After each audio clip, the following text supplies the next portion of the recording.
오늘 우리는 8장의 말씀을 가지고서 은혜를 나누는 시간을 갖고 있습니다. 그런데 이미 우리가 5장, 6장, 7장을 살펴보았지만 5, 6, 7장의 분위기와 8장의 분위기는 완전히 다릅니다.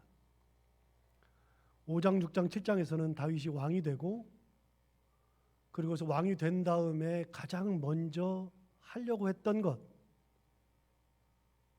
왕이 되었으니 할 것이 참 많은데 그 많은 것 중에서 가장 먼저 마음을 쓰고 했던 것이 무엇이었는지,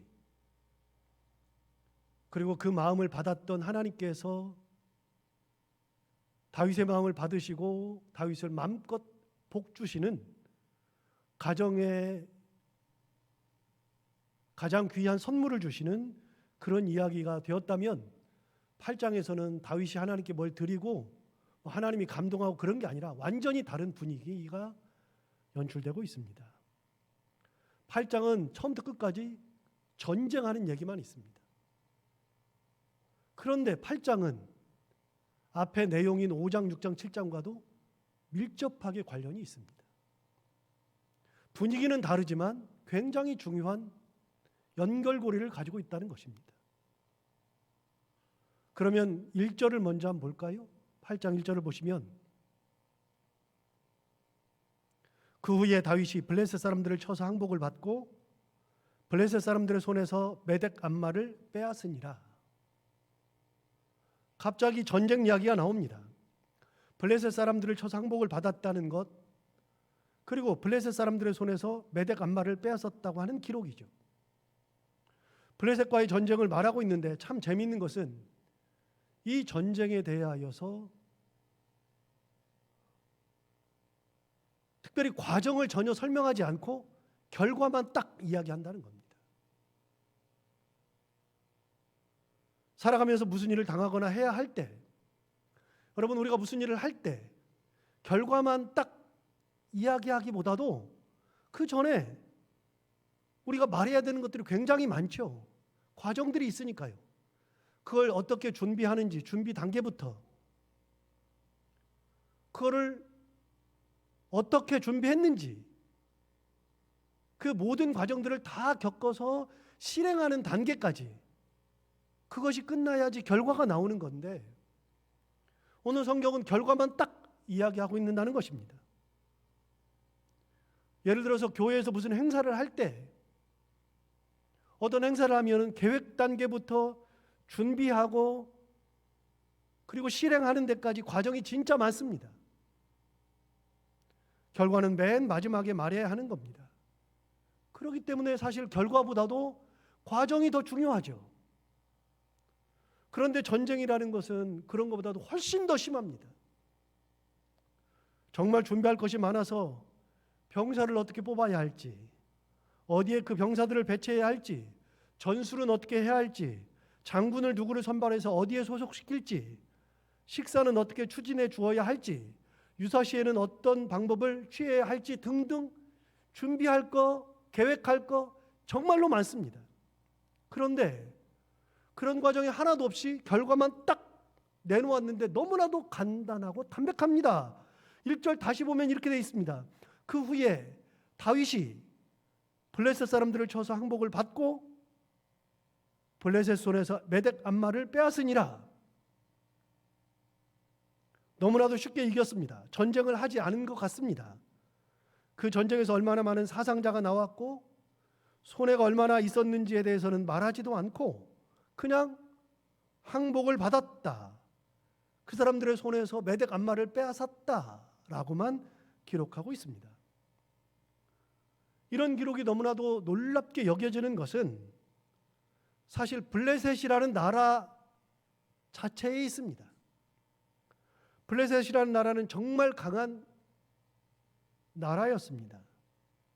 이스라엘 백성들이 출애굽할 당시에 애굽에서, 이집트에서 가나안 땅에 갈 때 해변길을 따라서 쭉 올라가면, 그냥 해변길을 따라 가면 바로 가나안까지 가는데 3개월밖에 안 걸립니다. 그 많은 200만의 대군이 가더라도 해변길 따라 가면, 지중해를 접한 해변길을 따라서 가면 3개월밖에 걸리지 않는데 그런데 이스라엘 백성들이 해변길을 놔두고 광야길로 돌았단 말이죠. 이렇게 돌고 그 어려운 사막길, 광야길을 갈 수밖에 없었던 이유는 해변길에 블레셋이 있었기 때문에 그렇습니다. 블레셋은 진짜 강해서 이스라엘 백성들이 거기를 가다가 전쟁에서 지면 모두 다 포기할까 봐 해변길을 버리고 그 좋은 길, 빠른 길을 놔두고 광야길을 가게 되었습니다. 그만큼 강한 민족이 블레셋이었습니다. 블레셋은 당시에 철기 문화를 가지고 있었습니다. 청동기 문화였던 당시에 이스라엘 백성들과는 비교가 되지 않았습니다. 그만큼 강한 힘을 가지고 있었던 민족이 블레셋이었죠. 그래서 출애굽 당시에 블레셋이 너무나 무서웠습니다.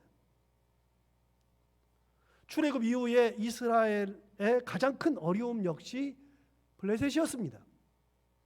가나안 정복 시대에 모세가 이스라엘 백성들에게 12지파에게 땅을 배분해 주었잖아요. 가나안 땅을 배분해 주었는데 땅을 배분하는 원칙이 있었습니다. 어떻게 원칙을 가지고서 땅을 배분해 주었냐면 그 땅을 모세가 쭉쭉쭉쭉 그려놓고 르우벤 지파는 여기야, 시몬 지파는 여기야, 유다 지파는 여기야, 그런 식으로 준 것이 아니라 쭉쭉 그린 다음에 이스라엘 백성의 12지파의 지파장이 나와서 제비를 뽑았습니다. 제비를 뽑아가지고 내가 뽑힌데 그 땅을 분배받은 겁니다. 그래서 이스라엘 백성들이 살았던 지역은 지파장이 제비 뽑은 땅이었습니다.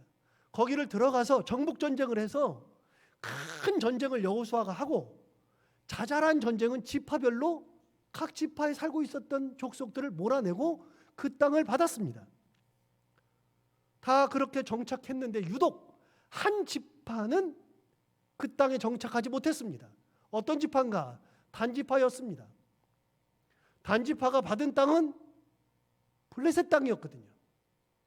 블레셋 땅은 너무나 강해서 단지파가 그 땅을 정복하지 못해서 결국은 그 땅을 버리고 어디로 갔느냐면 저 위쪽으로 올라갔습니다. 남쪽을 받았는데 저 위쪽 끝에 가서 자리를 잡았습니다. 그 자리를 잡은 땅이 원래 라이스라고 하는 땅인데 그 땅을 정복한 다음에 그 땅의 이름을 바꿨습니다. 저 북쪽에 있는 땅을 라이스를 단으로 바꿨습니다. 그래서 이스라엘의 단이라고 하는 지명이 지금도 있습니다. 저쪽 북쪽 끝에. 그래서 이스라엘을 이야기할 때 흔히 뭐라고 얘기하냐면 단에서 브에세바까지. 우리 한반도를 이야기할 때 백두에서 한라까지 하듯이 단에서 브에세바 하는데 그 단이 저 끝에 있는 단지파가 점령했던 땅입니다. 원래는 이 밑에 남쪽에서 받았던 땅인데 그 땅을 정복하지 못하고 자기들 나름대로 가가지고서 거기에 자리를 잡았습니다. 그래서 여러분 왜 정착하지 못했는가 하면 블레셋이 너무나 강했기 때문입니다. 물론 단지파는 거기 올라가서 그 땅을 정복하고 살긴 했는데 나중에 흔적도 없이 사라져버렸습니다. 하나님 주신 땅을 버리고 갔다가 정착하는 줄 알았는데 그 지파는 사라지고 말았죠. 그렇게 강한 족속이 블레셋이었죠. 삼손과 관련된 곳이 블레셋이었고 법궤를 빼앗긴 나라도 블레셋이었고 사울이 죽음을 당한 것도 블레셋과 전쟁을 할 때 죽임을 당했습니다. 블레셋은 유독히 강한 민족이었습니다. 그런데 다윗이 블레셋 사람들을 쳐서 항복을 받았대요. 너무나도 쉽죠. 그렇게 강한 민족인데 그런 민족을 무너뜨렸는데 너무나도 성경은 담백하게 간단하게 그냥 블레셋 사람들을 쳐서 항복을 받았다. 그게 끝입니다. 성경을 잘 모르면 그러려니 하고 그냥 넘어가면 돼요. 근데 성경을 조금만 알면 블레셋에 대해서 알기만 하면 말도 안 되는 겁니다. 이게. 왜요? 여러분 블레셋을 이렇게 쉽게 쳐서 항복을 받았다라고 표현할 수 있는 나라가 아닙니다. 굉장히 강합니다. 강한데 놀랍게도 오늘 성경은 아주 짧게 담백하게 블레셋을 쳐서 항복을 받았다. 결론만 딱 얘기합니다. 처음으로 블레셋을 이긴 겁니다. 누가요? 다윗이요. 그런데 그렇게 어려운 일을 해냈는데, 그런데 아무 일도 아닌 양 그냥 블레셋을 쳐서 항복을 받았다. 성경은 그렇게 이야기하고 있습니다. 왜 이렇게 말도 안 되는 일이 일어났을까요? 진짜 강한 민족인데 어떻게 이렇게 이길 수 있었을까요? 거기에 대한 설명이 없어요. 이렇게 말도 안 되는 일이 일어났는데 아무 일 아닌 듯이 기록하고 있는 것은 더 웃깁니다. 왜 그럴까요? 그 이유는 잠시 후에 설명하기로 하고 계속해서 2절을 보겠습니다. 2절에 가면 다윗이 또 모압을 쳐서 그들로 땅에 엎드리게 하고 줄로 재어 그 2줄 길이의 사람은 죽이고 1줄 길이의 사람은 살리니 모압 사람들이 다윗의 종들이 되어 조공을 드리니라. 이번에는 모압과 전쟁을 해서 이겼답니다. 이것도 결론만 딱 얘기했습니다. 전쟁의 과정, 준비, 단계, 실행 아무것도 없습니다. 그냥 결론만 딱 얘기했습니다. 얘기했는데 뭐라고 했냐면 모압을 쳐서 그들로 땅에 엎드리게 했다. 땅에 엎드린다는 것은 다 고개를 숙인다는 거니까 전쟁에 졌다는 뜻이죠. 땅에 엎드리게 했는데 줄로 재었다. 그래서 2줄 길이의 사람은 죽이고 1줄 길이의 사람은 살렸다. 제가 알고 싶어가지고 2줄 길이의 사람이 줄이 얼마나 기냐 알아보고 싶어가지고 백방으로 노력해봤는데 모르겠어요. 근데 아무튼 줄이 있나 봐요. 어떤 줄이 뭐 1m든 1m 뭐 얼마든 뭐 이렇게 해가지고 있나 봐요. 줄을 딱 가지고서 이게 한 줄, 이게 한 줄이면 2줄 길이의 사람은 죽였다 그랬으니까 키 큰 사람은 다 죽여버리고 1줄 길이의 사람은 살려주었다. 그러니까 어떻게 했다는 겁니까? 거의 씨를 말렸다 그 얘기입니다. 성인들은 다 죽였다 그 말입니다. 그런데 여러분 성경을 보십시오. 성경을 보면 2줄 길이의 사람은 다 죽였다 그 앞에 뭐라고 되어 있냐면 2라고 써 있습니다. 번호가 써 있죠. 거기 2번이나 1번이나 써 있을 텐데 성경을 보시고 1번이나 2번이면 맨 밑에 가가지고서 각줄을 보십시오. 각줄을 보시면 뭐라고 되어 있냐면 2줄 길이의 사람은 죽이고 1줄 길이의 사람은 살렸다 그랬는데 각주에는 또는 3분의 2는 죽이고 3분의 1은 살렸다 이렇게 되어 있죠. 그러니까 모압 자손들과 싸워서 백성들의 3분의 2는 다 죽여버리고 3분의 1만 살린 겁니다. 그렇게 자비하게 그들을 무참하게 짓밟았습니다. 그리고 맨 마지막으로 뭐라고 되어 있냐면 모압 사람들이 다윗의 종들이 되어 조공을 드리니라. 여러분 너무나도 쉽죠? 전쟁이 끝나고서 사람을 죽였는데 그 과정도 없이 그냥 너무나 쉽게 이겼습니다. 담백합니다. 3절부터 6절은 다메섹과의 전쟁의 기록입니다. 3절부터 6절 상반절까지만 보겠습니다. 3절을 먼저 보겠습니다. 르홉의 아들 소바왕 하닷 에셀이 자기 권세를 회복하려고 유브라데 강으로 갈 때에 다윗이 그를 쳐서 4절 그에게서 마병 1700명 보병 2만 명을 사로잡고 병거 100대의 말만 남기고 다윗이 그 외의 병거의 말은 다 발의 힘줄을 끊었더니 다메섹의 아람 사람들이 소바왕 하닷 에셀을 도우러 온지라 다윗이 아람 사람 2만 2천 명을 죽이고 다윗이 다메섹 아람의 수비대를 두매 아람 사람이 다윗의 종이 되어 조공을 바치니라.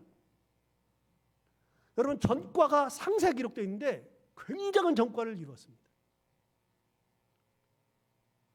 다메섹은 블레셋보다도 훨씬 강한 민족입니다. 북쪽에 있는 민족인데 정말 강한 민족입니다. 이길 수가 없습니다. 그런데 오늘 다윗이 다메섹을 쳐서 이겼다. 그리고 다메섹 아람의 수비대를 두니까 아람 사람이 다윗의 종이 되어서 조공을 바쳤다고 결론을 딱 이야기합니다. 전과가 정말 대단한데 이스라엘 백성들이 몇 명 죽었는지 전쟁터에서 무슨 일이 일어났는지 없고 역시 이것도 결론만 딱 내고 있습니다. 결론이 뭡니까? 종이 되었다, 조공을 바쳤다. 여러분 이게 하나지 않습니까? 1절, 2절, 그 다음에 6절의 결론이 뭐냐? 그냥 이긴 거예요. 전쟁 나가서 그냥 이긴 거예요. 과정도 없고 뭐 아무것도 없어요. 그냥 결론 딱 너무 쉽게 담백하게 이겼다. 그게 끝입니다. 너무 이상하지 않습니까? 저는 성경을 볼 때 너무나도 이상합니다.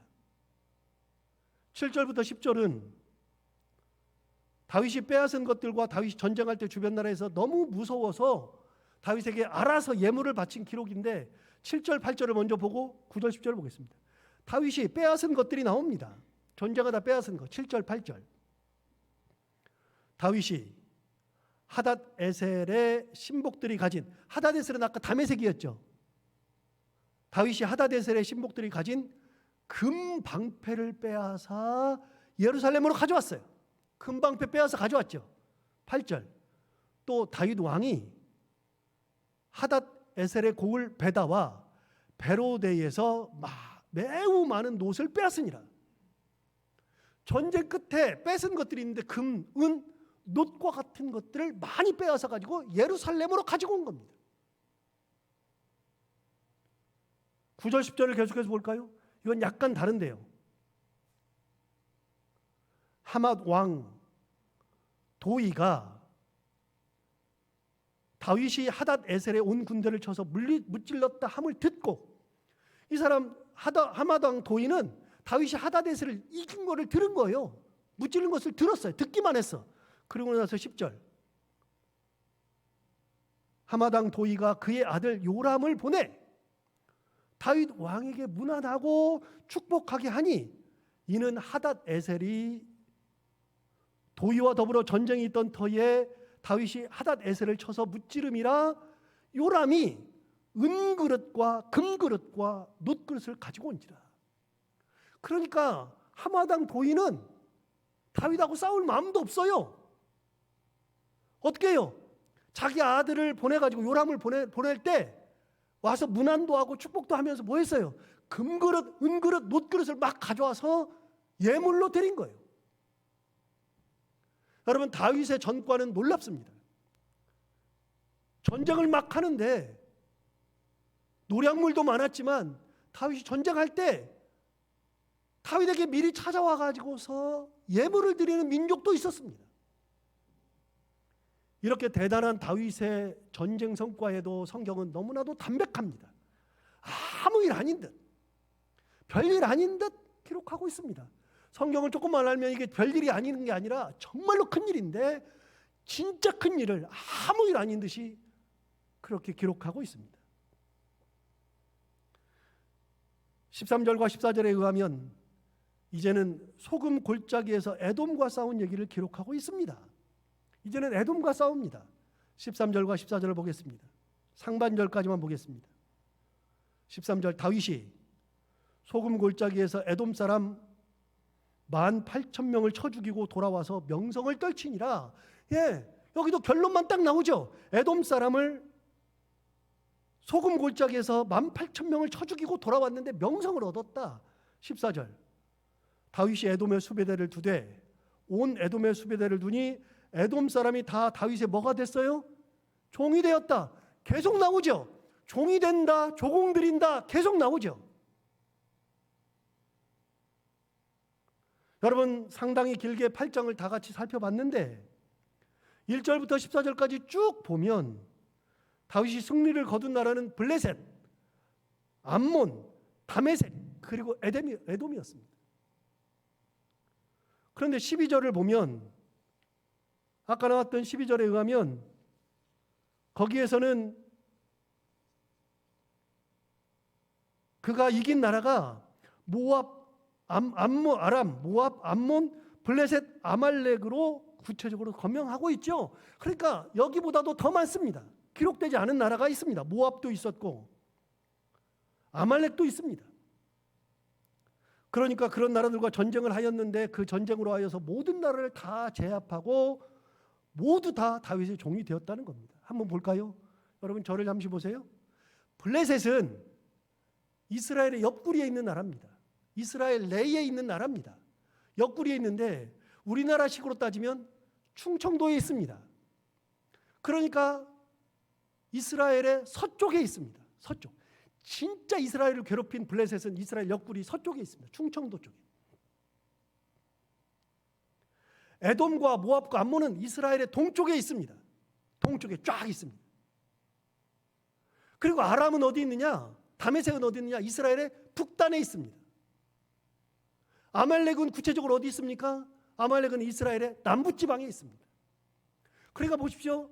서쪽, 동쪽, 북쪽, 남쪽 전체, 그러니까 이스라엘 주변을 둘러싸고 있는 모든 나라와 전쟁을 다 했다 그 말이에요. 그런데 그렇게 전쟁을 다 했는데 다 승리하였고 다 다윗의 종이 되고 다 조공을 바쳤단 말이죠. 여러분, 이게 가능한 얘기입니까? 말도 안 되는 얘기입니다. 더 이상은 이스라엘을 위협할 나라는 없었고 다윗을 모두 두려워하게 되었던 거죠. 이스라엘 역사상 이렇게 태평성대를 이루었던 적이 한 번도 없었고, 이렇게 강대한 적이 한 번도 없었고, 이렇게 주변 나라가 무서워서 벌벌 떨었던 적도 없었습니다. 진짜 전무한 그런 경우입니다. 그만큼 다윗은 강력했습니다. 다윗이 강력하니까 이스라엘이라는 나라가 진짜 강력한 거죠. 그럼 아까 했던 질문으로 다시 넘어갈까요? 이런 일들이 왜 일어났을까요? 이런 일들이 일어났는데 왜 성경은 그것이 아무 일도 아니냐 그렇게 기록하고 말까요? 너무나도 단순하게 담백하게 그렇게 기록하고 말까요? 여러분, 궁금하지 않습니까? 진짜 중요한 전쟁들을 다 했는데 이 전쟁 이야기는 해도 끝이 없이 몇 장에 걸쳐서 다 기록해야 되는데 너무나도 짧게 1절부터 14절 내에 그냥 전과만 딱 결론만 기록하고 있다는 겁니다. 왜 그럴까요? 여러분, 아까 설교 초두에 서두에 제가 말씀드린 것은 8장과 앞에 5, 6, 7장과는 밀접한 관련이 있다 그랬습니다. 무슨 말입니까? 여러분, 이미 우리가 2주, 3주 동안 말씀을 들은 것처럼 다윗은 왕이 되자마자 가장 먼저 했던 것이 하나님께 드리는 거였습니다. 법궤가 버려졌는데, 빼앗기고 버려졌는데, 그렇게 버려졌을 때 최소 40년, 길게는 50년 그렇게 많이 버려져 있어서 이제는 누구도 법궤에 신경 쓰지 않고 법궤가 없어도 아무런 문제가 되지 않고 있었을 때 유독 불편했던 사람 다윗 혼자.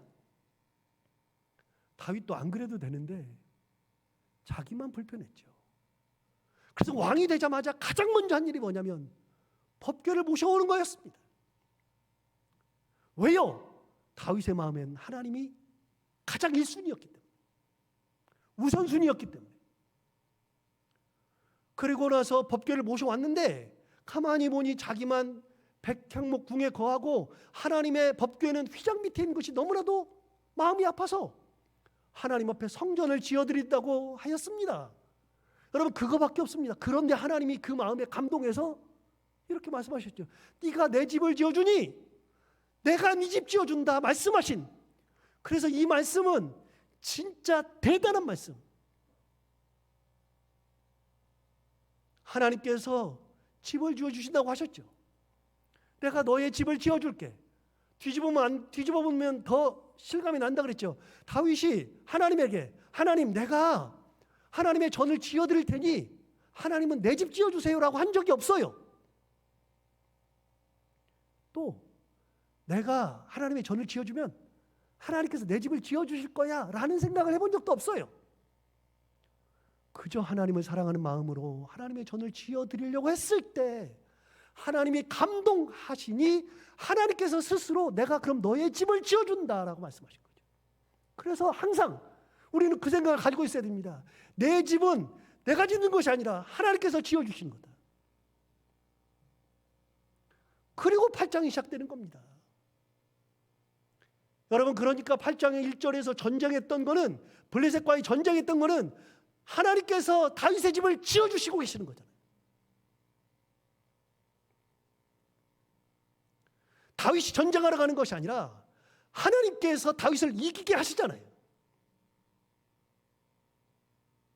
그래서 앞부분과 8장은 분위기는 확 달라졌어요. 그런 거 없이 그냥 전쟁 얘기만 나와요. 전쟁 얘기만 나오는데 7장 끝에 8장 1절부터 전쟁이 시작하는데 그 전쟁이 진짜 어려운 전쟁인데, 너무나도 어려운 전쟁인데 놀랍게도 그런 전쟁에 대해서 아무 일 아닌 양,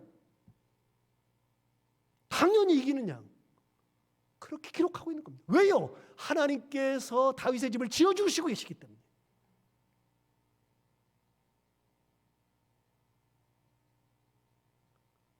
두 번째, 더 정확한 것은 8장에 정확하게 이 전쟁을 이기게 된 그런 이유를 설명하고 있는데 6절 하반절, 14절 하반절 똑같습니다. 토시 하나 틀리지 않고 똑같습니다. 6절 하반절과 14절 하반절.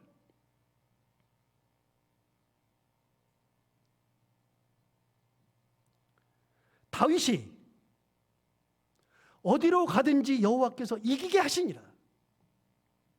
여러분, 다윗이 어디로 가든지 여호와께서 이기게 하셨대요. 여기에 답이 딱 나와 있잖아요. 뭐라고 나와 있어요? 다윗이 어디로 가든지 여호와께서 이기게 하셨다. 이게 정답입니다. 사실 다윗이 어디로 가든 그 전쟁은 무조건 이깁니다. 왜요? 하나님께서 이기게 하시니까. 만약에 다윗이 애굽으로 내려갔다면 애굽에서도 이겼을 겁니다. 만약에 다윗이 아수르나 바벨론으로 올라갔어도 하나님께서 분명히 이기게 하셨을 겁니다. 다윗은 전쟁에 질 이유가 하나도 없습니다. 그래서 여러분 나오잖아요. 몇 번 말씀드리잖아요. 다윗은 전쟁의 신입니다. 한 번도 진 적이 없습니다.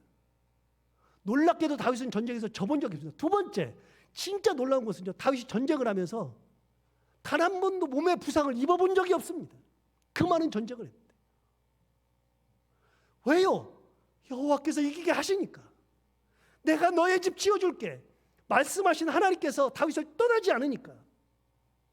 여러분 다시요, 다윗은 전쟁의 신이라 그랬는데 다윗이 전쟁의 신이 아니라 하나님이 다윗의 편이었습니다. 여러분 그렇습니다. 하나님께서 이기게 하실 때 승리가 있죠. 하나님이 지켜주셔야 승리가 있죠. 하나님께서 내 편일 때 승리가 있는 겁니다.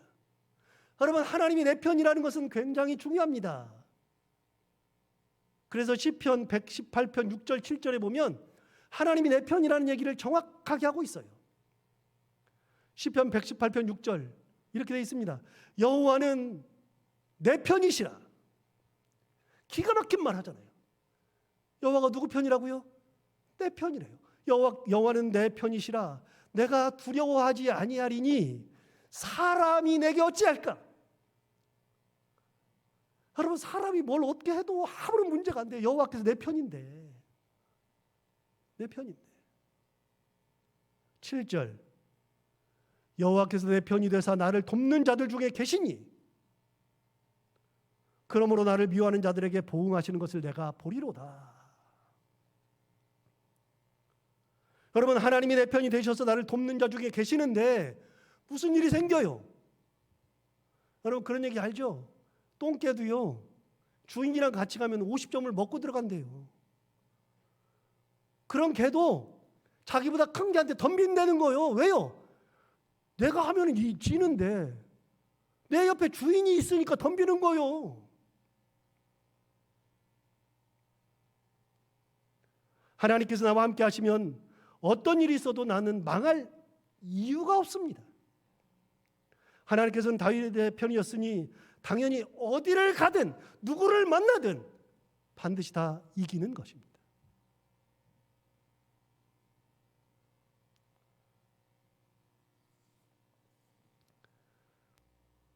저는 지난주에 처음으로 광고를 길게 했었어요. 한 10분 했었던 것 같은데 목회자로서 지금은 기도해야 할 때라는 직감이 들었기 때문에 그렇습니다.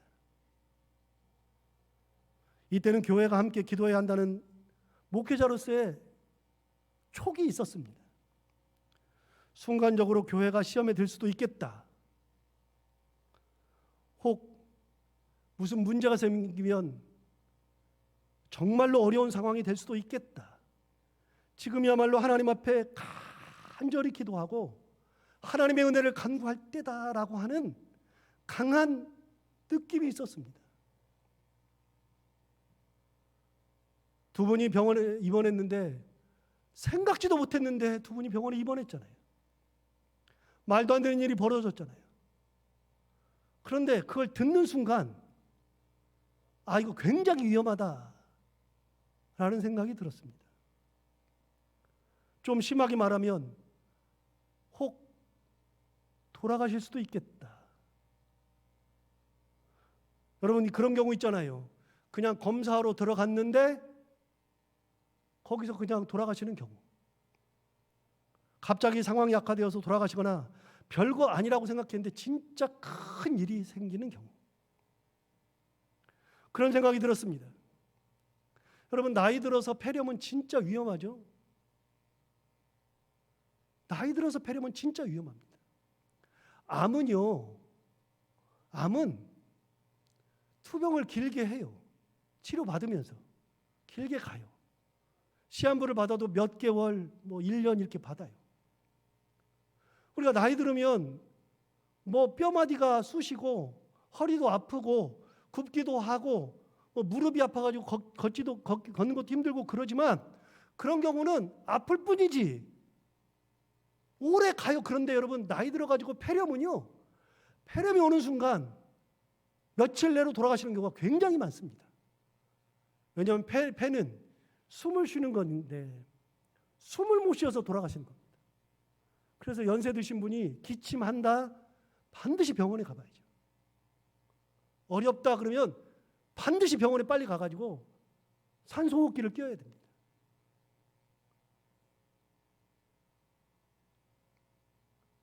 복막염도 진짜 위험합니다. 여러분 아무것도 아닙니다. 맹장이 터진 건데 맹장 터진 거를 모르는 거예요. 맹장 터진 것을 동네 병원에 갔더니 금방 알아가지고 빨리 병원에 가세요. 큰 병원 가서 수술하세요. 그러면 그냥 맹장 띄어내면 끝인데 그걸 모르니까 병원에서 약 지어준 거를 약 먹고 그냥 약 먹다가 어떻게 돼요? 병을 키운 거예요. 그게 터져가지고. 그래가지고 3일, 4일이 지나니까 복막염이 되는 겁니다. 맹장 터진 것이. 복막염 진짜 위험하고요. 복막염이 이게 전이가 돼요. 그래서 굉장히 위험하죠. 장기가 붓고요. 수술이 어렵고 모든 장기가 다 섭니다. 잘못하면. 그러다 보면 생명의 위협이 되거든요. 그런데 두 분 다 콧줄 꽂고 아파서 잠을 주무시지 못하고 순간적으로 장로님은 토하다가 그 토한 것이 그게 문제가 돼가지고서 폐에 문제가 왔잖아요. 소장의 문제가 폐에 문제가 와가지고 폐가 딱 그렇게 되는 순간에 큰일 났다. 하나님의 은혜 도우심이 아니면 안 된다는 생각이 강하게 들었습니다. 지금은 교회가 간절히 기도해야 된다. 하나님의 도우심을 받아야 된다라는 그런 생각이 간절히 들었습니다. 이렇게 해주셔야 한다는 생각이 들어서 진짜 열심히 기도했죠. 아시다시피 제가 허리를 삐끗해가지고 2주는 쉬어야 되는데 1주 지나는데 도저히 안 되겠다 싶어서 지난 1주 동안 새벽 기도를 인도하고서 집에 가서는 쉬고 원래는 2주를 쉬면서 온전한 몸을 만들고서 다시 와야 되겠다 그랬는데 그런 생각 자체가 사치. 새벽 기도를 마치고 기도하는데 얼마나 울음이 나든지 하나님 너무 위험합니다. 살려주셔야 합니다. 데려가시면 안 됩니다. 절대 안 됩니다. 울면서 기도했습니다. 그런데 월요일 지나고 화요일이 되니까 점점 더 두 분이 다 심각해지는 겁니다. 기도를 열심히 했는데 더 심각해서 더 매달렸습니다. 여러분 제가 평소에 설교할 때 기도에 대해서 이렇게 이야기한 적이 있습니다. 기도는 내 뜻을 가지고 하나님 앞에 가서 내 뜻대로 하나님의 것을 얻어내는 것이 기도가 아니라, 기도는 내 뜻을 가지고 하나님 앞에 가서 하나님 앞에 드리고 하나님의 뜻을 받아서 오는 거. 그래서 기도는 내 뜻을 가지고 와서 하나님의 뜻으로 덮어서, 내 뜻은 무엇이든 상관없고 하나님께서 응답하시면 응답의 기도, 응답. 그 다음에 거절하시면 거절도 응답. 미루시면 미루는 것도 응답. 바꾸시면 바꾸시는 것도 응답. 하나님께서 주시는 것이 응답이라고 제가 얘기했었습니다. 그렇게 말씀을 드리고서 저도 그렇게 믿고 있는데, 제가 일주일 내내 기도하면서 제가 진짜 말뿐이구나 라는 생각을 느꼈던 게, 제가 뭐라고 해야 되냐, 하나님 살려주셔야 합니다. 절대 안 됩니다. 데려가시면 안 됩니다. 기도에 대해서 그렇게 설교를 해놓고서 그렇게 믿고 있는데 현실이 되니까 떼쓰고 있더라고요. 하나님 절대 안 됩니다. 그렇게 기도했는데 결국 집사님은 목요일 날 수술했고, 소장의 일부를 떼어나고 맹장을 다 떼어내 가지고서 그 떼낸 것을 보여주더래요. 수술실 들어갔을 때에 들어간다는 소리를 듣고 나서부터 간절히 기도했습니다. 어제 통화했더니 집사님이 저랑 통화하면서 뭐라 그러냐면, 목사님, 저 아프니까요, 목사님 생각이 제일 많이 납니다. 그래서 내가 뭐라 그러냐면, 당연하지. 내가 집사님과 장로님 그리고 우리 교회에 아프신 분들을 위해서 새벽마다 울고 기도했는데,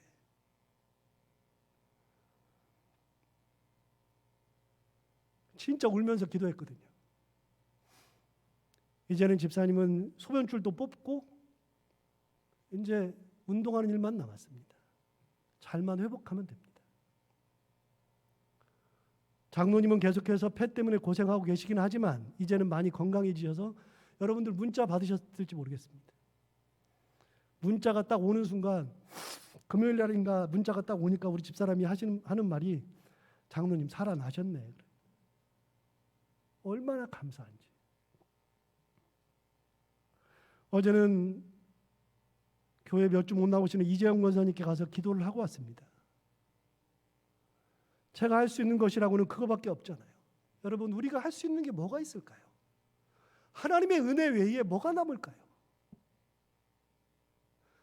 하나님께서 함께 하시는 것 외에 뭐가 남을까요?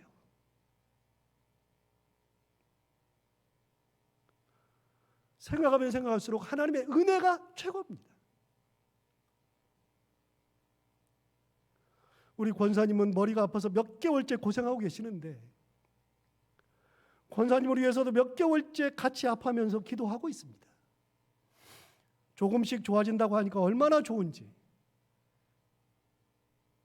여러분, 병원에를 가봐야 원인 불명이고 진통제만 주는데, 진통제가 점점 세지니까 나중에 정신을 못 차리는 거죠. 감당이 안 되는 거죠.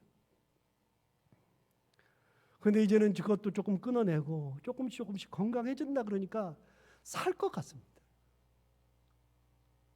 그 외에도 사랑하는 우리 성도들, 암 수술하신 분도 있고 어려움 당한 분들도 있고 이런저런 기도 응답을 받아야 되는 분들이 있는데,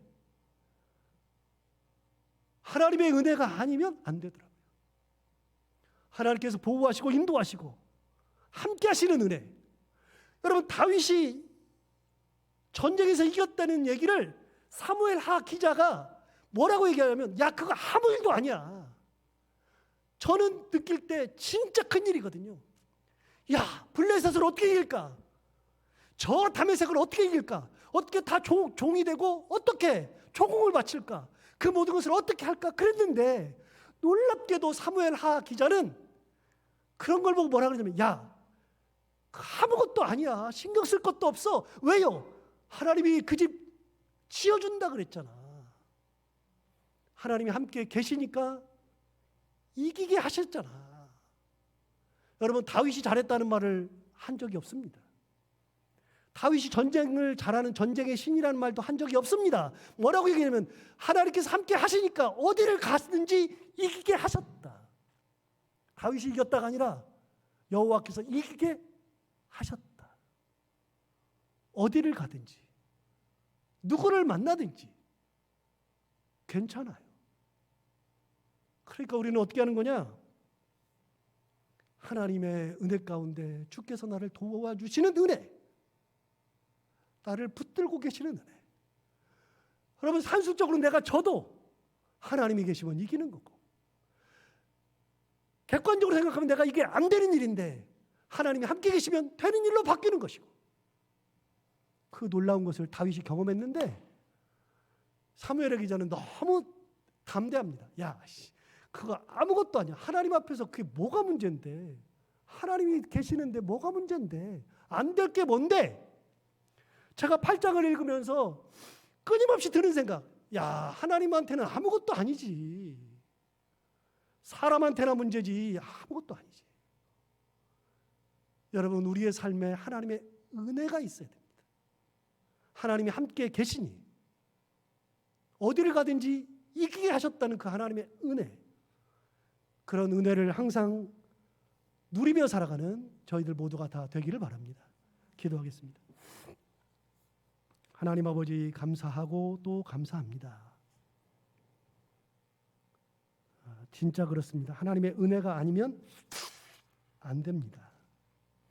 다윗에게 함께 하셔서 다윗에게 큰 은혜를 주시고 어디로 가든지 이기게 하신 그 하나님의 은혜가 우리의 삶에도 가득하게 하여 주옵시고, 하나님의 권능 가운데에 다윗과 같은 복을 누리며 살아가는 저희들 다 되게 하여 주옵시고, 하나님 아버지, 간절히 기도하고 또 기도하오니 사랑하는 우리 성도들, 아프신 분이나 그렇지 않은 분이나 어려움을 당하고 있거나 그렇지 않은 분이나 기도 제목 가운데서 기도하는 모든 분들에게 하나님 함께 하시며 이기게 하시는 놀라운 은혜가 우리 삶 가운데 가득하게 하여 주옵소서. 예수님 이름으로 기도하옵나이다.